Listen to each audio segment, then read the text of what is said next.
This is the Business of Apps podcast, bringing you actionable insights from the leaders of the global app industry and the world's fastest growing apps. You can find more app news, data and analysis over at businessofapps.com.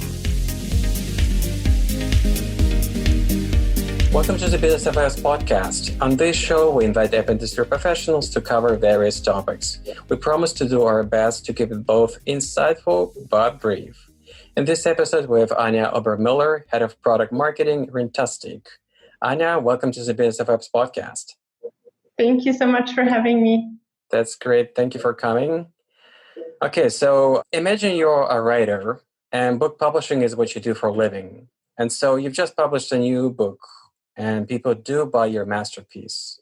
But it turns out that they only flip a few pages, perhaps a chapter, to never open the book again. This is really close to what's happening with mobile apps today. It's actually even more complicated because different apps serve different purposes, and so it's not easy to define what level of retention should you expect from your app.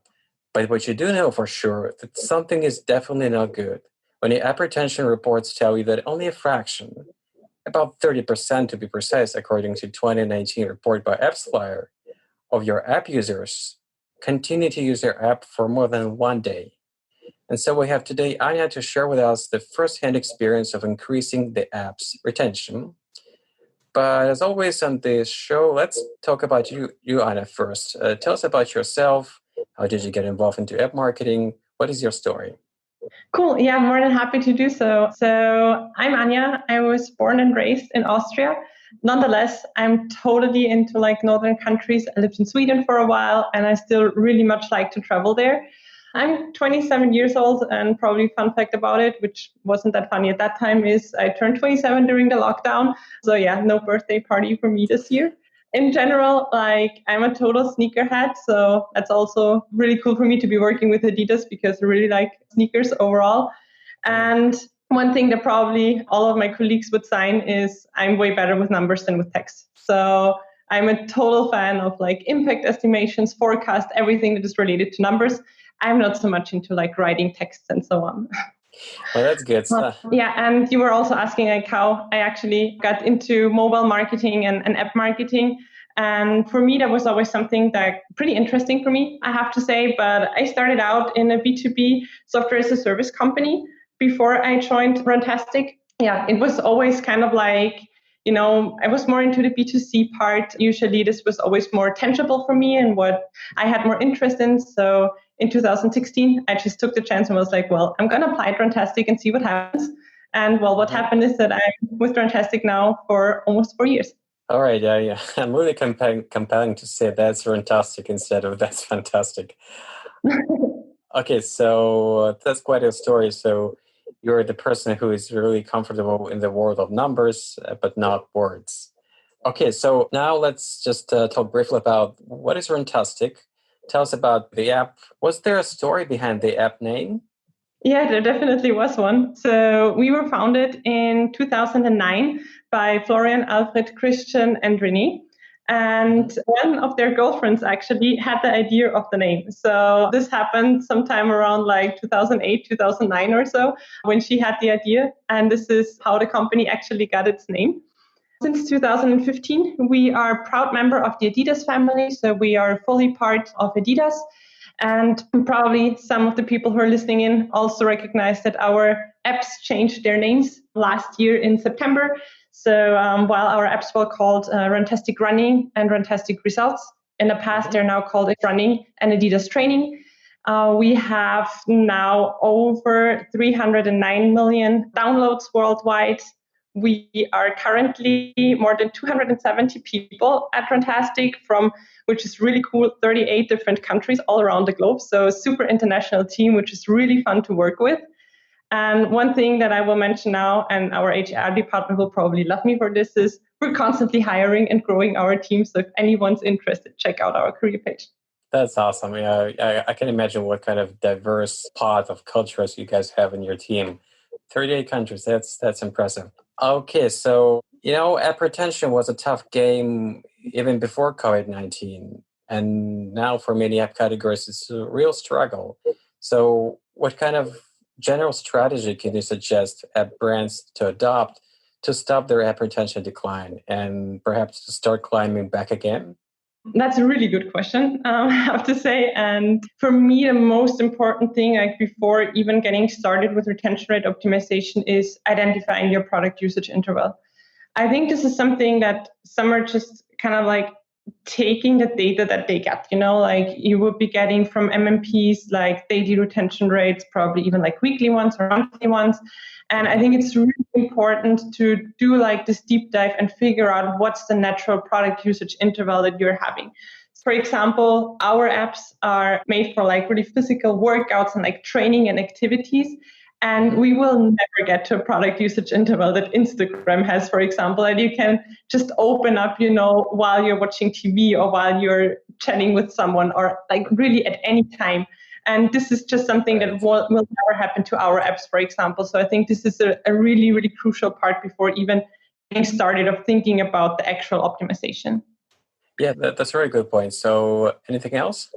Yeah, so what we learned as well over the past 1.5 years is that it's really important to figure out where your retention problem really is and not just optimizing for what you want to have. Because if we're really honest with ourselves, we would all love to have like 100% month, I don't know what retention, like if 100% of our users are with us after 2 years, everyone would be like, yes, that's great. But in the end, the retention problem usually lies somewhere way earlier at the stage than where you actually want to get. And for us, this was also something that we had to figure out. And I really do believe that it doesn't make much sense to optimize, for example, on month six retention if you really have a struggle to retain your users for just 2 weeks or so, for example. So really find out, like dig into the data where the actual problem is and where it starts. Because if you then fix like first your week 2 retention problem, then you can move on to like month 1, month 2, and this is how it then keeps going. Right. So as you're saying this, it really brings to me 2 points. Number one, you really have to know people you're creating app for. Like, where does your app fit into their lifestyle, into their daily routine? Like, kind of obvious, simple example would be Calculator and TripAdvisor. Calculator app you can pull up from your pocket on your phone like every day or so. If you're, really into numbers, you have to, crunch numbers on a daily basis because this is what you're doing for a living. Or, I don't know, you can be a student in a university, and TripAdvisor, you're doing it, if you're lucky, 2 or more times a year if you can travel that much. Or you used to could travel that much before COVID-19, and now you're only dreaming about it. But anyway, this is kind of a natural cycle for how often you're using your app based on what specific purpose it does for you, what specific purpose for your app in your life. By the way, so have you just like, you said that definitely Runtastic people are not using when they're watching TV like Instagram, but it's more like on daily basis or probably on weekends. Like, do you see any like a pattern, like because it tells you like how often people do use the app, like how often they exercise actually? Yeah, definitely. So our product usage interval is defined as weekly. We do have some users who are also active not just once per week, but probably like 2-3 times a week. But we don't really make it like on a broader user base to a daily usage. So of course there will always be like some super active users, but Yeah. they're rare. So yeah, that's definitely we're looking there into weekly retention rates. And on top of that, like a lot of people might think that, on the weekend you have time, you can just like go for a run or you can do a workout. And Yeah. we had a look at our data. That's not the case. So actually, the preferred workout day of our users is not on the weekend. It's actually during the week. So you have a really good sneak peek into people's life, without disturbing their privacy, but just knowing firsthand from, hard data what's actually happening, not what they're saying, but what they're actually doing. Okay, so what do you think people get wrong about app retention? Perhaps you can share how your approach has evolved over time as you are getting more and more experience. More than happy to do so. I think one of the biggest mistakes is to put monetization over retention. Of course, like every company needs to make money, and I'm not going to be saying like we should all just be living from engagement or so. Yeah. But I believe that engagement builds the foundation of monetization. And if you have a user base who knows the value of your product and what it gives to them and why it is important to them, it's way easier to upsell them than if you would just have like upselling up right after registration straight to their face. This might just lead to a lot of users leaving right away, and they're like, you just want to sell me something. And I really just wanted to check out if this is a workout app that I want to use. So this is something that we moved totally away from. And on the other hand, I also feel like it's not the best to just be bluntly following or relying on benchmarks instead of focusing on your own product. There might not be an equivalent to your product out there. There might be competitors, yes, for sure. But they have a different USP. They have a different value proposition, because otherwise I'm pretty sure not both of the apps would be existing, or at least existing and being successful at the same time. So I think benchmarks are nice to have an overview of like, what's going on like in the health and fitness industry for us. But even if we look at those benchmarks, there are apps like nutrition trackers in there, or period trackers or stuff like that. And they have a different product usage interval than we do. A nutrition tracker doesn't make sense if you track your calories just once per week. You need to use it like every day, that you really have like the insights that you want to get from it. And that way we can't really compare our retention rates to their retention rates, for example. So I really believe that this is important. One thing that we also learned on our journey is just saying, like, we need to drive retention rates and we need to improve them doesn't really help you a lot, because it won't be tangible for the teams to really be working with that statement. Retention rate is something that is not so easily tangible. And the first reactions might be, we could be sending a push here and we could be sending a push there. But in the end, we don't want our users to come back just because we're sending them a push notification. We want to create a behavior where they want to come back to our app anyways because they got hooked. And this is something that we learned over the past year. And what we were doing, and this is also what I was speaking about at a promotion summit in April, is that we found what we're calling a proxy metric. And we know that the proxy metric correlates with the retention rate that we want to optimize. So in our case, that was week 1 retention, for example, and we knew that the correlating proxy metric is install to activity rate. And by telling teams, guys, we need to improve install to activity rate by X%, the ideas will just start to spark.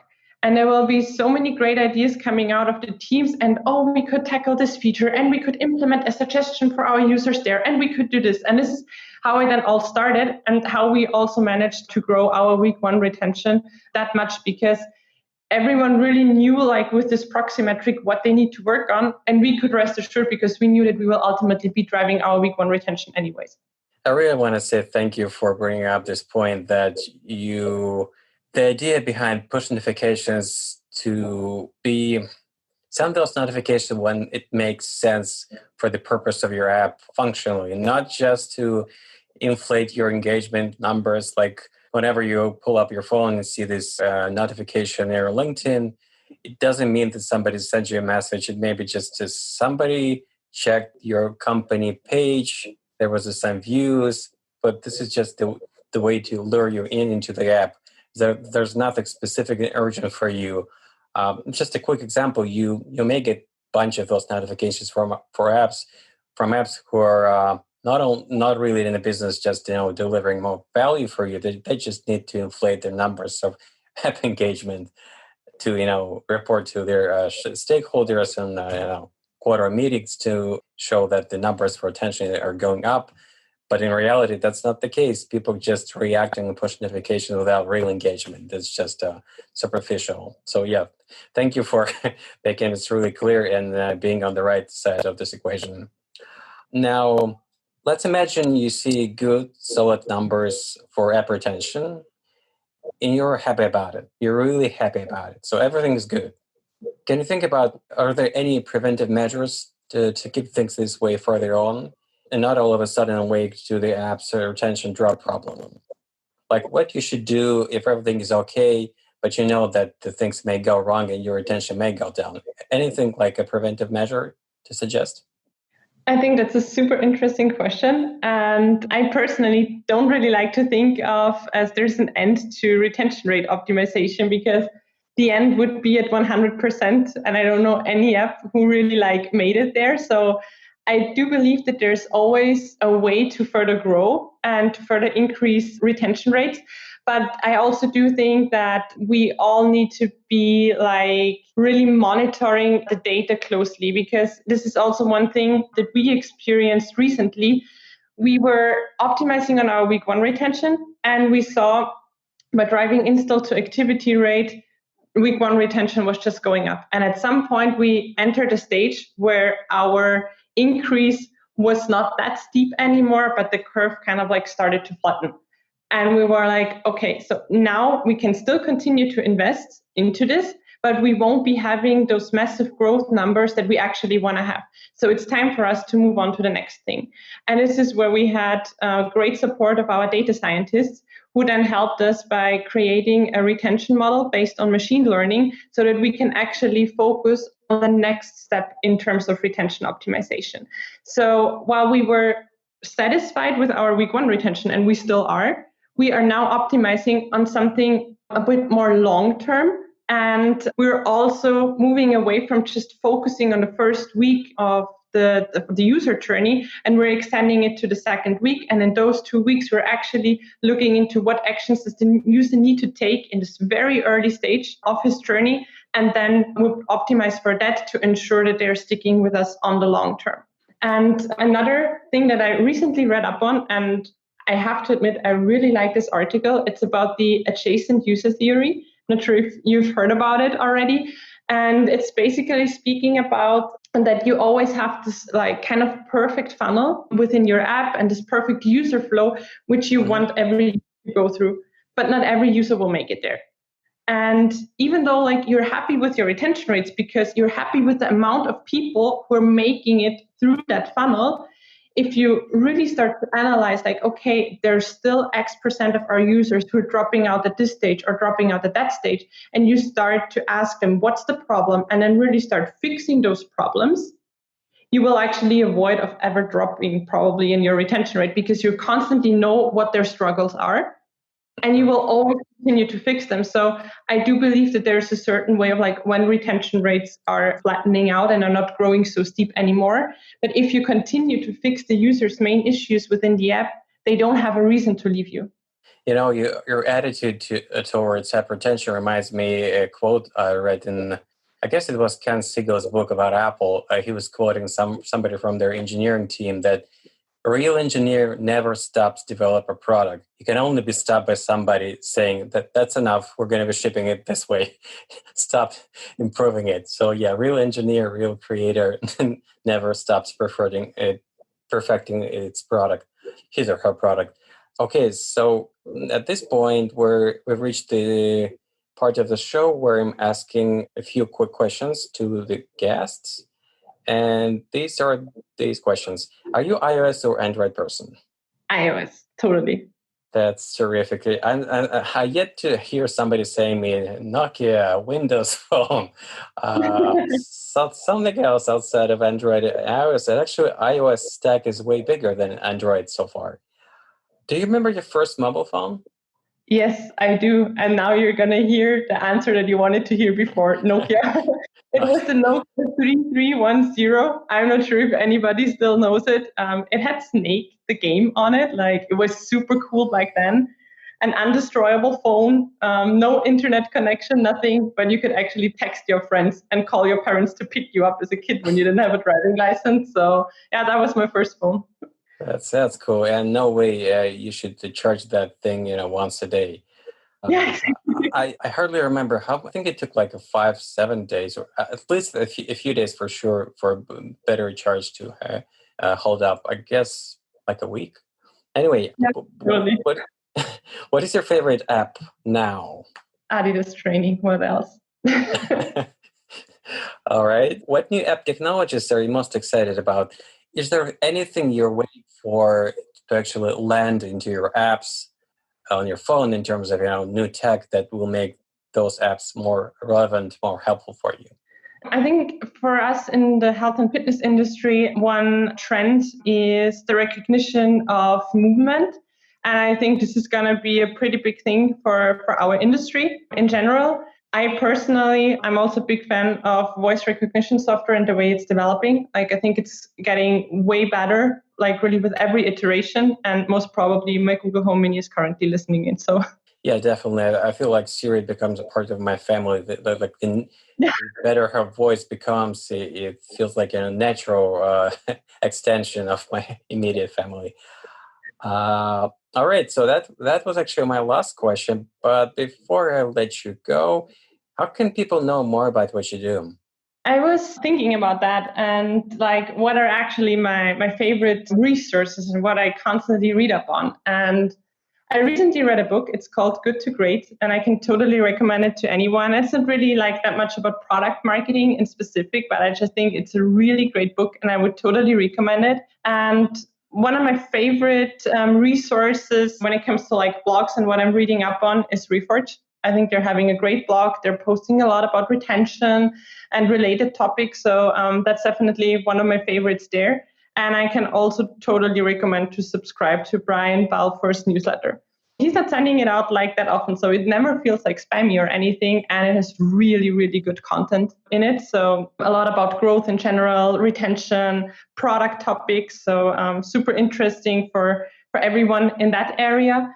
And I also joined earlier this year PMA. It's called Product Marketing Alliance. They have a Slack group where you can just like sign up for it. And there are a lot of fellow product marketers there and other people just interested in topics all around product marketing and like user acquisition, CRM, product design, user research, everything that comes along with. So that's also definitely something that I can highly recommend. Awesome. What about if people want to get in touch with you personally? Feel free to like look me up on LinkedIn. Usually like my surname is pretty unique out there. So feel free to connect. I'm more than happy to receive like questions, messages, just connecting to people all around the globe. More than happy if I'm hearing from people on LinkedIn. Thanks a lot for your time and coming on our podcast. Thank you. Thank you so much for having me. It was really a pleasure for me to be here. Thank you, Anja. Bye-bye. Bye. And that was Anja Obermüller, Head of Product Marketing, Runtastic. To listen to more episodes, subscribe to our podcast on iTunes, Spotify, and Stitcher. Just search for Business of Apps and you will find us easily. Once you subscribe, you will be able to get new episodes in your smartphone, tablet, or computer as soon as we release them. And please don't forget to leave us a review and comment. It is highly appreciated. And all episodes will also be available on businessofapps.com. See you next week. Bye. This is the Business of Apps podcast, bringing you actionable insights from the leaders of the global app industry and the world's fastest growing apps. You can find more app news, data and analysis over at businessofapps.com. Thank you for listening to the Business of Apps podcast. For more, head on over to businessofapps.com.